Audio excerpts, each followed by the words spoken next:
You know that annual bonus that a lot of us get? It's a pretty big deal in India, a key part of our yearly pay. But have you ever stopped to think about what it actually is? Is it just a generous gift from your employer, or is it something you are legally owed? Well, we're about to find out as we break down the really important Payment of Bonus Act of 1965. So here's what we're going to cover. We'll start with a big question. Is a bonus a gift or a right? Then we'll get into the details of who gets it and how it's all calculated. We'll take a look at how this law has changed over time, dig into some of the disputes and exceptions, and then finally look ahead to what's next with the new code on wages. All right, let's jump right in with the most fundamental question of all. When that bonus payment lands in your bank account, what exactly is it? Is this just some extra cash from your boss out of the kindness of their heart? Or is it a payment that you have a genuine legal claim to?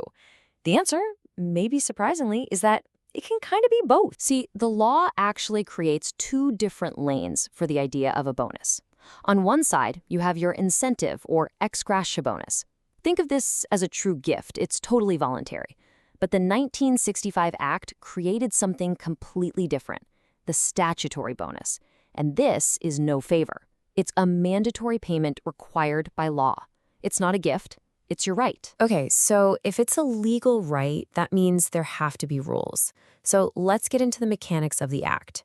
This is where we answer the questions that probably matter the most to you. Are you eligible, and how is it all figured out? The Act sets out three really clear conditions. First, your workplace has to have 20 or more employees. Second, your own monthly salary can't be more than 21,000 rupees. And third, you just need to have worked there for at least 30 days in that financial year. Now, what's really important here is how broad this is. It covers everybody from permanent staff to temporary folks, part-timers, and even contract employees. So every single employee who's eligible is guaranteed a minimum bonus. The law puts this floor at 8.33% of your annual salary. And get this is an absolute must pay, even if the company didn't make a profit that year. It's a real safety net for workers. Now, on the flip side, there's also a cap. The maximum bonus you can get is set at 20%. This ceiling is tied directly to how well the company did financially. So the more profit the company makes, the higher your bonus can go, but only up to that legal limit. Okay, so where does all this bonus money actually come from? Well, the law defines a specific pot of money for it, and it's called the allocable surplus. Put simply, the company takes its total profits, then subtracts expenses like taxes and depreciation. Whatever is left over, that's the allocable surplus, and that's the fund the bonuses get paid from. All right, so how do they figure out your final bonus amount? It's basically a three-step process. First, like we said, your salary has to be $21,000 or less to even be in the game.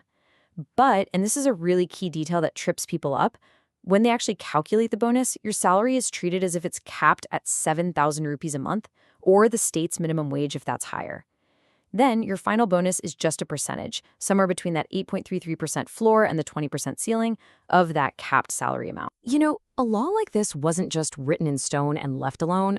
Oh no, it has been argued over, challenged in court, and changed quite a bit since it first showed up.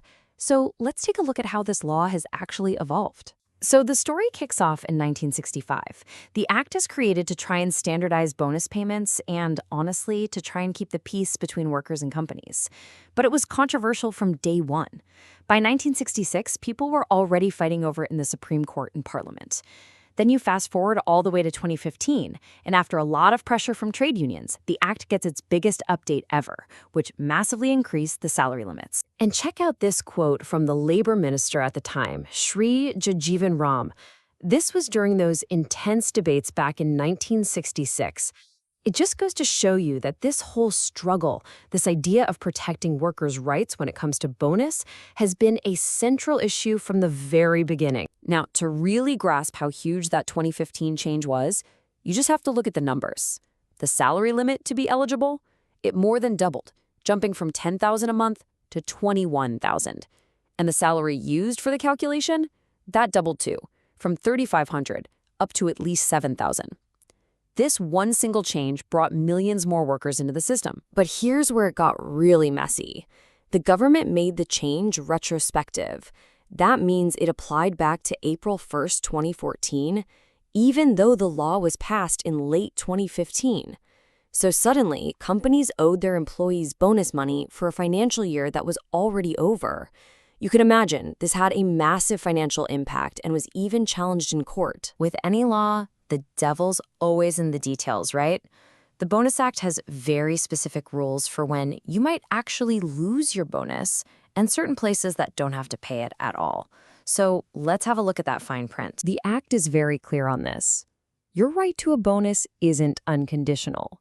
If you get fired for serious misconduct during a particular year, you can also lose your bonus for that same year. But the reasons are very specific.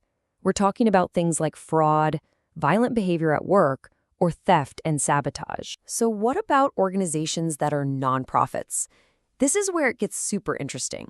A major court case from the Delhi High Court looked at this exact question, and the court decided that even an institution like a hospital, which might be set up as a nonprofit, could still be required to pay a bonus. The legal test the court used wasn't about what the organization said its purpose was. Instead, the court asked two simple questions. Is it acting like a commercial business? And is it making a surplus or a profit? If the answer to those questions is yes, then that nonprofit label might not get them out of paying the bonus. The world of work never stands still, and the laws that govern it are always trying to keep up. And that brings us to the final part of our explainer. What does the future hold for the Bonus Act itself? The Indian government is in the middle of this massive project to simplify its super complex web of labor laws. And as part of that, the old Payment of Bonus Act, which was its own separate law, is being folded into a much bigger, all-in-one law called the Code on Wages. The change here is pretty fundamental. We're shifting from a standalone law that only dealt with bonus to bonus just being one chapter in this huge unified code. The new Code on Wages is aiming for universal protection for everyone.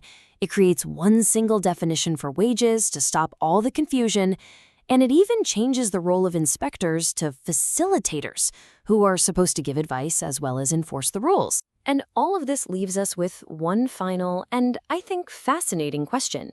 The original spirit of the Bonus Act was that it was your share in the company's success. It was directly linked to profits. So what happens when it gets absorbed into a general code on wages? Does it just become another component of your salary? Does it lose that special identity as a reward for the whole team doing well? That's a big question we'll all see answered as this new code really starts to take effect.